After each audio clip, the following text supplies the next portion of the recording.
Shalom, shalom ndugu wapendwa katika Kristo.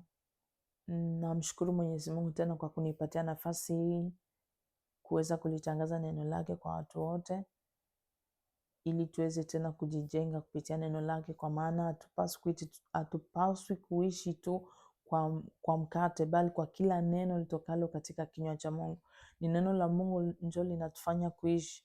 Ni neno la Mungu ndio linatufanya tupate maarifa, tupate ufahamu, tupate bidii, tupate kuushinda ulimwengu, tupate kuushinda na mwili huu tulio nao. Na siku ya leo neno yetu inahusu maombi au kuomba. Bwana Yesu asifiwe. Ni faida gani ambazo Mkristo, ambazo mwanamke, ambazo msichana, binti unaweza kuzipata kupitia maombi? Bwana Yesu Kristo asifiwe.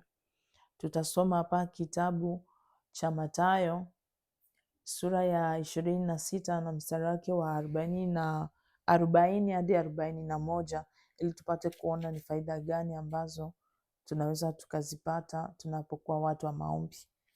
Tunasoma Mathayo sura ya 26 mstari wake wa 40 hadi 41. Tunasoma kwa jina la Yesu Kristo. Akawajia wale wanafunzi, akawakuta wamelala. Akamwambia Petro, je, hamkuweza kukesha pamoja nami hata saa moja? Kesheni mwombe, msije mkaingia majaribuni. Roho i radhi, lakini mwili ni dhaifu. Amen. Bwana Yesu asifiwe. Hapa ni wakati Yesu alikuwa anakaribia muda wake wa mateso. Akaja na wanafunzi wake ili waweze kuomba. Alipojitenga nao, wao wakalala, hawakuweza kujali kuhusu maombi. Ndiposa akawaambia kuwa kesheni muombe, msije mkaingia majaribuni, kwani roho ni radhi lakini mwili ni dhaifu. Bwana Yesu asifiwe. Tunapouendekeza mwili wetu, roho zetu pia zinakuwa kama zinasinzia. Tunapokuwa watu wadhaifu kwa maombi, roho zetu zinakuwa zinasinzia. Lakini tunapokuwa watu wa maombi, tunakesha tukiomba, tunakuwa watu wenye bidii sana kwa maombi, roho zetu zinakuwa active kila wakati. Hata Mungu anapotaka kusema nasi jambo, tunakuwa tuko tayari kusikia kile ambacho Mungu anazungumza na sisi. Kwa maana kuna utofauti mkubwa sana kati ya mtu ambaye anaishi kwa maombi na mtu ambaye asiyeomba. Mtu anayeishi kwa maombi anapata siri nyingi sana kutoka kwa Bwana. Anaweza kushinda mwili, anaweza kushinda vitu vingi sana na dhambi. Mkristo anapata kushinda dhambi kupitia neno la Mungu na kupitia maombi. Ndio, tunajua kwamba kuiba ni dhambi, uzinzi ni dhambi, kuvaa vibaya ni dhambi na kadhalika. Lakini bila nguvu za Mungu, sasa kupitia maombi, hauwezi ukashinda hizo dhambi. Utabaki tu ukizijua kuwa ni dhambi.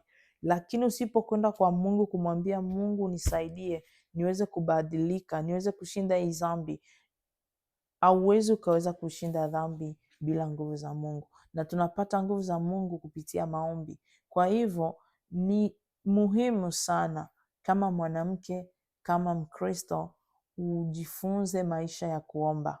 Anza kukuwa napanga taratibu zako vizuri. Kama ni mara 2 kwa wiki unafunga na kuomba.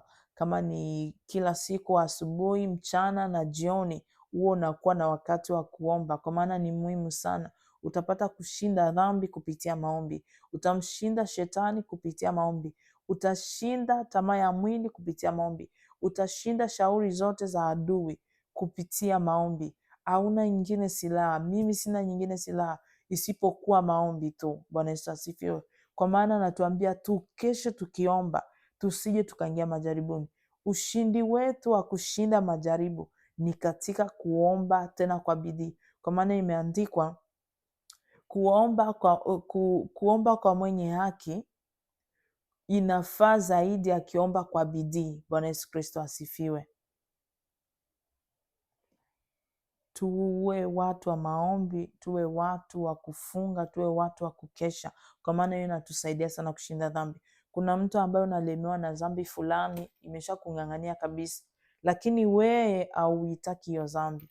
Siri ni moja tu, uikatae kwanza kuanzia moyoni mwako, na uchukue sasa hatua ya kuiacha, na uende mbele za Mungu uko unaiombea kila siku, iwe kama miongoni mwa mahitaji yako uko unamwambia Mungu, nisaidie, nipatie neema ya kushinda hii dhambi, nipatie neema ya kushinda hii dhambi. Hata ikibidi kufunga, ufunge, ili Mungu aweze kukupatia nguvu ya kushinda hiyo dhambi, na utauona mkono wa Mungu atakavyokusaidia. Ikiwa uko unapitia majaribu mbalimbali, shida mbalimbali, wetu chukua hatua ya kuwa mtu wa maombi, ili Mungu apate kukusaidia na kuepusha na hiyo majaribu, kwa sababu kuomba na kukesha ndio siri mwetu yenye tuko nayo sisi wa Kristo, ya kuweza kutusaidia kushinda majaribu yote ya kila namna.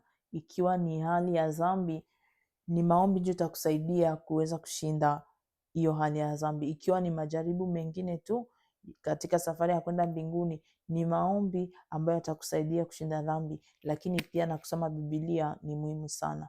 Katika muda wako wa maombi unakuwa na muda mzuri wa kusoma Biblia na kutafakari neno la Mungu na kuyaishi yale matendo, kwa sababu mwenye akili aliyasikia na kuyaishi, huyo ndio alifananishwa na mwenye akili aliyejenga nyumba yake juu ya mwamba. Na hili neno litubariki sisi sote. Amen.